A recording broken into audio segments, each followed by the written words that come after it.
Rise up, live joy your way. From emotional intelligence through cognitive distortions, certified life and wellness coach Kamini Wood is on a mission to help people see the magnificence of their own unique human spirit. Through these small bites of self-visualization and self-confidence, you can have healthy relationships, success in business and career, and live the life you want to live. Rise up, live joy your way.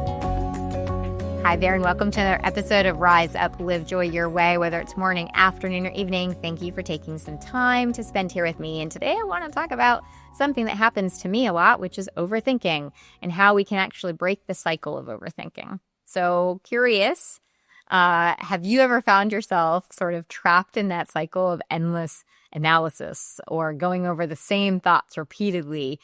And it goes over and over and over again, and you don't seem to have clarity or resolution. Or maybe your overthinking includes second-guessing your decisions. So you replay conversations, or you become overwhelmed by all the hypothetical scenarios.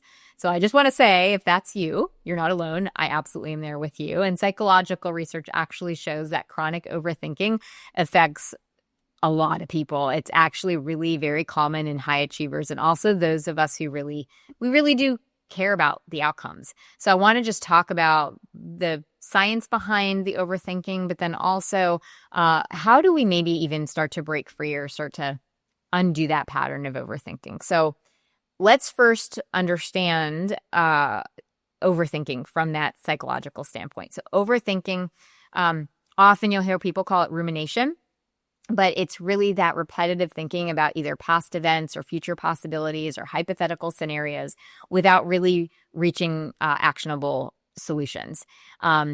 Researchers have defined it as a tendency to repetitively dwell on problems or negative emotions or and then it exacerbates stress and anxiety.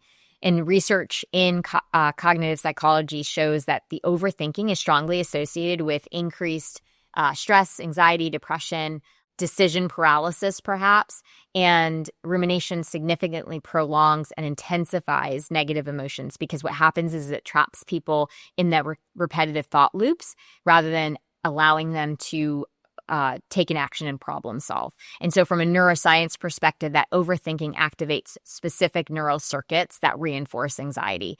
Even in brain imaging studies from biological psychiatry, there was a shown increase in activation in parts of the prefrontal cortex, the parts that are associated with self-reflection, as well as the amygdala, which is the place in our brain that indicates fear. And so during those periods of rumination, so through that elevated neural activity, it actually heightens the emotional reactivity and the stress responses. And so it makes it even more difficult to break that cycle. And then in addition, cognitive behavioral therapy research have also highlighted the cognitive distortions that happen with that overthinking. So negative and exaggerated thought patterns as an example of the drivers of the overthinking, or catastrophizing, right? So the catastrophizing says that if something goes wrong, then the whole thing is going to be a disaster, or even perfectionism. I have to make the perfect decision or this whole thing is going to fail, as an example of some distortions that happen. Additionally, Barry Schwartz, who wrote The Paradox of Choice, revealed in that book that overthinking actually increases significantly when we perceive that there's this abundance of options or when we face uncertainty. So he found that the excess options or uncertain outcomes were what amplified anxiety.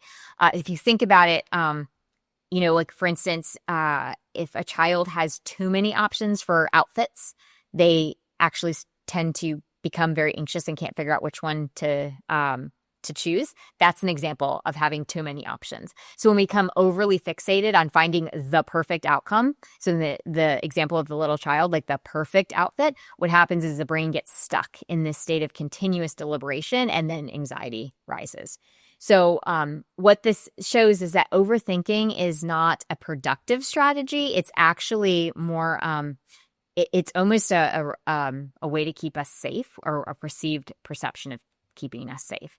So I want to talk about then if you find yourself in these overthinking loops, like how do we potentially even break that cycle? Because, if we could just say, oh, I'm going to stop, we would have stopped already. The very first thing that I would offer is thought challenging, right? Actually challenging certain thoughts. It's a form of reframing, but when you notice yourself ruminating, pause and clearly identify what is the cognitive distortion that's happening here. So for instance, if you catch yourself catastrophizing, if I fail at this presentation, my entire career is going to be over, really challenging that with what's actually true here. And the truth is, even if this doesn't go perfectly well, I will deal with whatever that outcome is. That would be an example of recognizing the catastrophizing thought pattern, interrupting it with what's actually true and reframing it. Another way that we can break down the overthinking mind is to practice mindfulness. And again, what mindfulness does is it brings us to the present moment. So if we're noticing rumination, it is about finding ways to come back to this moment here. And so regularly practicing brief mindfulness meditations or, just noticing your thoughts without judgment can help your brain detach from the repetitive thinking patterns. So for instance, if you notice yourself overthinking or over ruminating, taking a deep breath, feeling your feet on the floor, coming back to the present moment, whether you use breath techniques, right? So just paying attention to your in-breath and your out-breath, or you tap into what your five senses are experiencing in that moment. What that does is it actually interrupts the rumination. And you come back to the present moment, and then you're able to, decide on what's the action I'm going to take right now. And then that, which leads me into that taking action part. So behavioral psychology does emphasize that intentional action does interrupt the overthinking loops. For instance, finding one immediate manageable action that you can take to resolve whatever it is that you're thinking about. So if you're overthinking about something and it's this big, it's finding one small piece or one action that you can take that even if it's very small, you're able to follow that through. So if you're overthinking about a project, for instance, like this whole project, you commit to that one first step. So maybe it's scheduling a planning session with somebody. Rather than overthinking about how the whole project is going to go, you actually just say, okay, I'm going to plan this one meeting with this one person. And even taking that one step is going to decrease the anxiety that you're having. And it also interrupts the rumination that's happening. And then Penn State researchers also did some research on setting aside designated worry time, which is about, setting aside maybe 15 minutes of, okay, I'm catching myself overthinking. I'm going to put it in my worry time. And when I get to that time of the day, I'm going to spend 15 minutes at that point in time to pay attention to those thoughts, write them down, and reflect on all of those worries. And then at the end of that 15 minutes, say, what is the intentional step I'm going to move forward? I like to call it the parking lot. My clients who worked with me know that I talk about this routinely. We set up a parking lot. We go ahead and park the worries or the rumination thoughts in there, and we say, you know what, I'm gonna come back to the parking lot later today.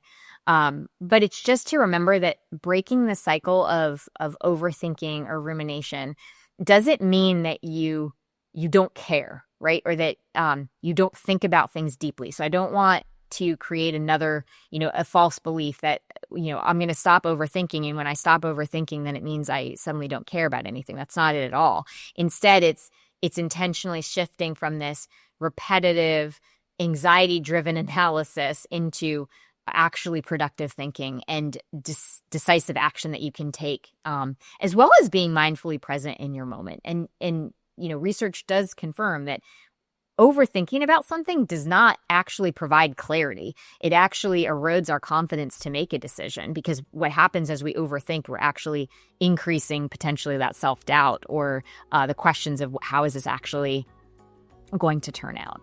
So just remember that, while overthinking may feel like it's keeping you safe, it's actually creating more worry and more anxiety.